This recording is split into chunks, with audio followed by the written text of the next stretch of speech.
নিশ্চয়কৈ ক'ব লাগিব হেপাহৰ ৰঙালী বিহুলে মাজত মাত্ৰ আৰু 2টা দিন বাকী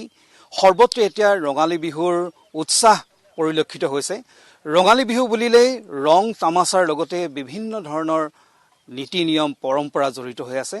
আৰু এই পৰম্পৰা ৰীতি নীতিৰ ভিতৰত অন্যতম হৈছে গৰু বিহুৰ দিনাখন 100 এবিধ শাক খোৱা অসমীয়া সমাজৰ যি পৰম্পৰা গৰু বিহুৰ দিনাখন যেটো 100 এবিধ শাক যেটো খোৱা হয় কিন্তু এই 100 এবিধ শাক আমি প্ৰকৃততে আমি পাওঁ জানো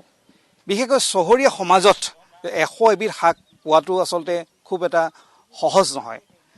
কিন্তু এইবাৰ ডিব্ৰুগড় এটো সহজ হৈ পৰিছে ইয়াৰ মূল কাৰণে হৈছে এখন কৃষি পাম ডিব্ৰুগড়ৰ বকুলস্থিত যি বান্ধৈ কৃষি পাম সেই বান্ধৈ কৃষি পামত 100 এবিধ শাকৰ যোগাৰ কৰিছে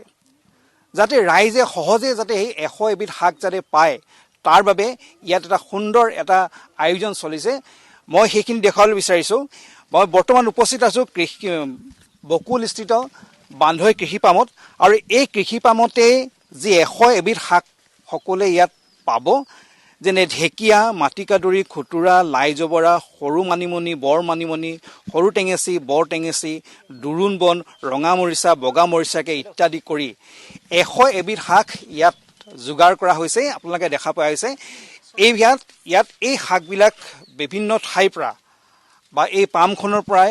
ইয়াৰ যিসকল উদ্যোক্তা আছে তেখেতসকলে ইয়াত সংগ্ৰহ কৰিছে আৰু ৰাইজৰ বাবে তেওঁলোকে এবাৰ বজাৰত ইয়া উপলব্ধ কৰিব এক বাণিজ্যিক চিন্তাধাৰাৰে তেখেতসকলে এই গুটেখিনি ব্যৱস্থা কৰিছে আৰু ক'ব লাগিব ইয়াৰ যদিও এই যিখিনি তেওঁলোকে বাণিজ্যিক এটা চিন্তাধাৰালৈ যদিও তেওঁলোকে কৰিছে কিন্তু ইয়াত জড়িত হৈ আছে অসমীয়া সমাজৰ পৰম্পৰা আৰু আবেগ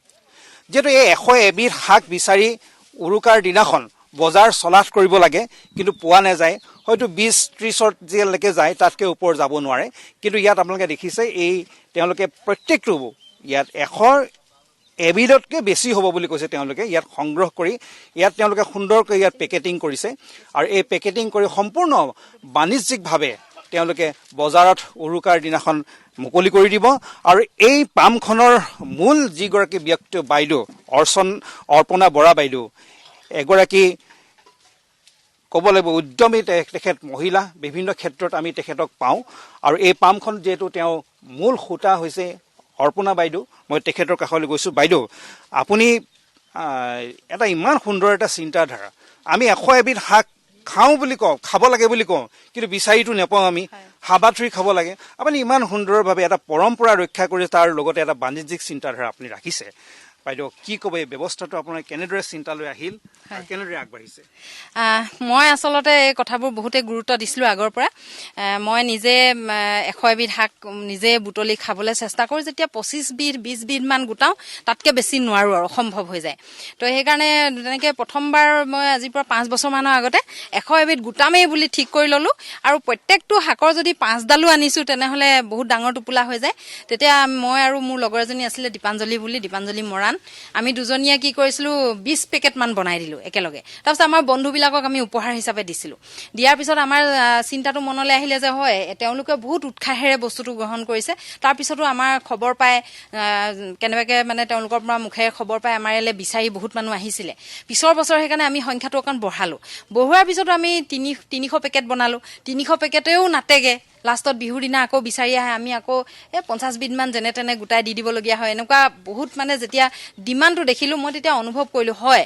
এতিয়া আমি ধৰি লওক লাই লফা পালেং মূলা এইবিলাকতো মানুহে খেতি কৰে নিজৰ অকমান একঠা মাটি তাৰে এচুকত খেতি কৰি লয় কিন্তু যিবিলাক বস্তু এতিয়া ধৰি লওক হুন বৰিয়াল টনাচিগা বন অগৰা এইবিলাক জংগলী বস্তু হাবিৰ বস্তু তো এইবিলাক যদি বিচাৰিবলৈ হয়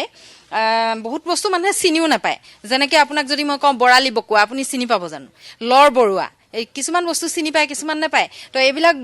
পিটনি নিচিনা বা বনাঞ্চল নিচিনা ঠাইতহে আচলতে হয় তো সেইবিলাক এতিয়া চহৰীয়া মানুহ এজনৰ কাৰণে বা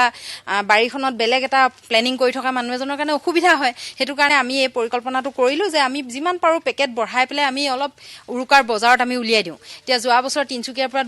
দুজনমান ব্যক্তিয়ে লৈছিলে এবাৰ তেওঁলোকে 100 পেকেট অৰ্ডাৰ দিছে তেওঁলোকে এবাৰ কিমান কৰিব এবাৰ আমাৰ মিনিমাম 500 টাৰ্গেট আছে এতিয়ালৈকে আমাৰ 300 মান অৰ্ডাৰ আছে বাকি অকণমান আমি নিজে যি বিহুৰ বাবে যি প্ৰস্তুতি সেয়া সকলোৱে কৰিছে আমি দেখুৱাইছো এখন বিশেষ কৃষি ফাৰ্ম আৰু এই কৃষি ফাৰ্মখনে বিশেষকৈ 100 এবিধ শাক খোৱাৰ যি পৰম্পৰা বহাগৰ বিহু সময়ত সেই তাকে লৈ কিছু